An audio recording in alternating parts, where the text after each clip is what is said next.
Hey you guys, it's Peter, and welcome to my channel, Peterisms, where I tell stories of my life and just little things that I have learned as I have grown into the person that I am today. And if you have been keeping up with my vlog, you know that I've talked about this kind of at length over there, but the man who was my sponsor for about 12 years, a little bit over 12 years, passed away last week. And yesterday was his funeral, and I went to his funeral, and it was just such a beautiful gathering of people in recovery, and it just was such a cool moment because I saw so many people that were connected by him, people that I had met through him. I saw people I hadn't seen in a long time, and people were sharing all these stories about him, and it just was a really, really cool celebration for him.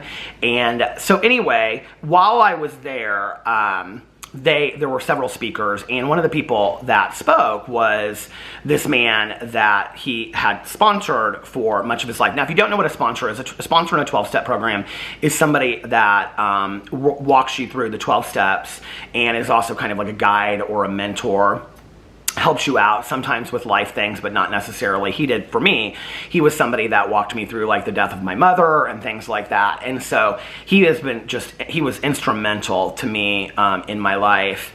And there were just some really, really cool moments. And one of the coolest moments was when this guy that he had sponsored for a really, really long time got up and he read my sponsor's favorite meditation, and I had known this and I had forgotten this, and the reason that I knew this was that the meditation is from December 16th and my sobriety birthday is December 17th, and this is from the recovery daily meditation book. I rarely read this on here because this is all just basically for one 12-step program. So if you're in one 12-step program, you know this daily meditation book. I have all of the meditation books from like every 12-step program, but this is from one of them, and this was his favorite meditation. And so I'm just going to read the meditation for the day because he read it yesterday at this funeral and said that this was my sponsor's favorite meditation of all time, and I just thought it was so beautiful. So here's the meditation from December 16th.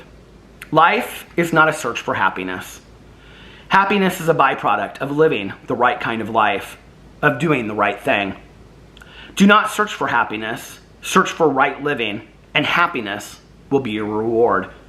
Life is sometimes a march of duty during dull, dark days, but happiness will come again as God's smile of recognition of your faithfulness. True happiness is always the byproduct of a life well lived. And you can see me getting a little emotional just because he just was a guy that just lived such a phenomenal life, you know, and just was so giving of other people. And other than his health concerns, of which there were many, and he had severe rheumatoid arthritis and was in a lot of pain for many, many years. Other than that, I mean, he was always like a jovial person, always a funny person. You know, like whenever we would talk on the phone, he would always I would say, "What are you doing?" He was like, "I'm watching TV," and he'd say, and I'd say, "What are you watching?" He'd say, "I don't know if I'm watching it or it's watching me." You know, he was always just say all of these funny things, and he walked with a cane, and you know, like when he would like start a meeting, he would like bang on the table. And so last night, like before the whole service started, this one friend of his took his cane and like and tapped it on the podium.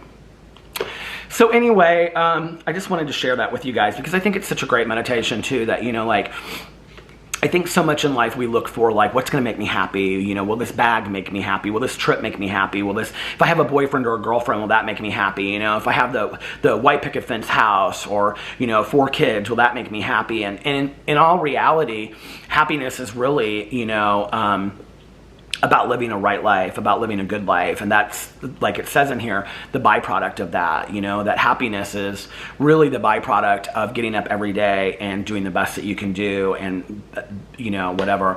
I love this definition of the meaning of life, and I've talked about this on here before, but by RuPaul. You can find the interview on YouTube. RuPaul was interviewed by Oprah.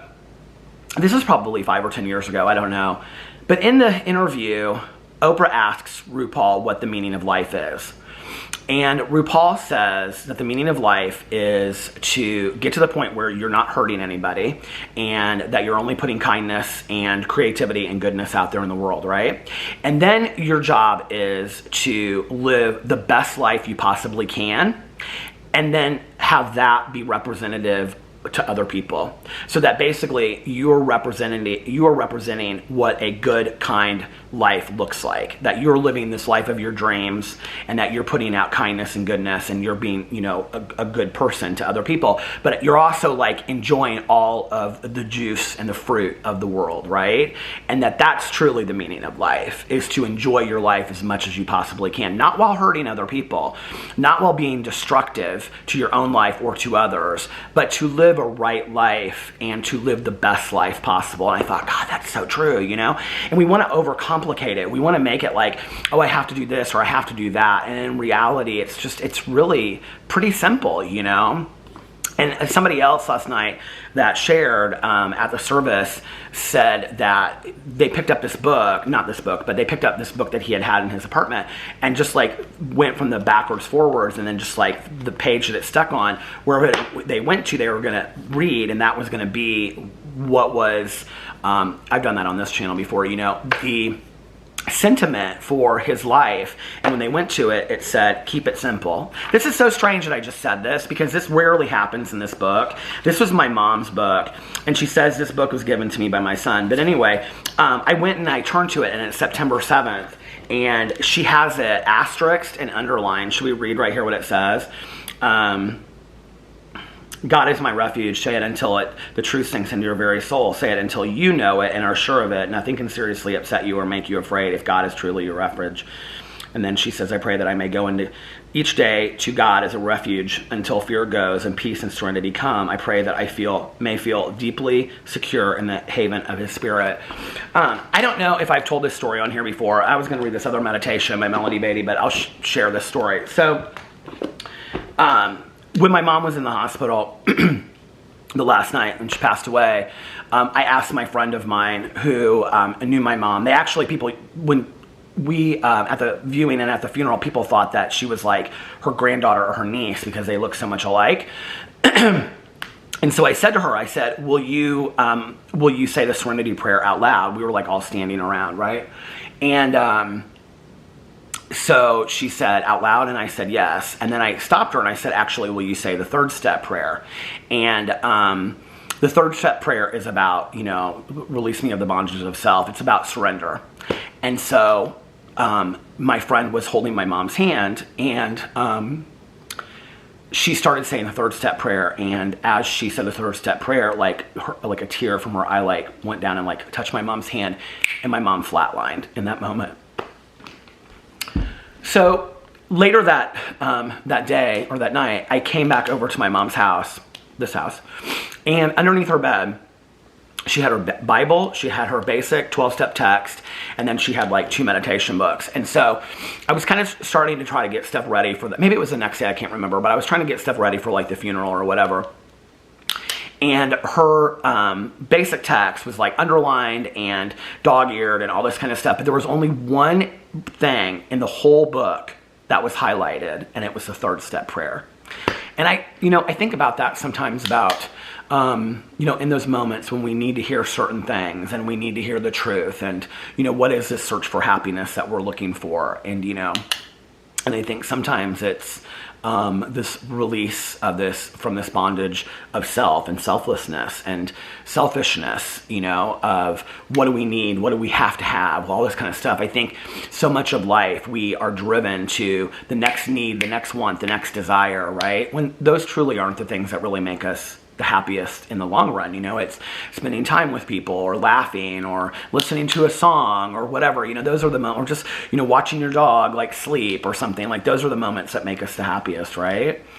And I think those are, like the meditation said, a byproduct of a life well lived. Anyway, let me know what you think about all of that in the comment section below. I love you guys, and I will see you in my next video. Bye.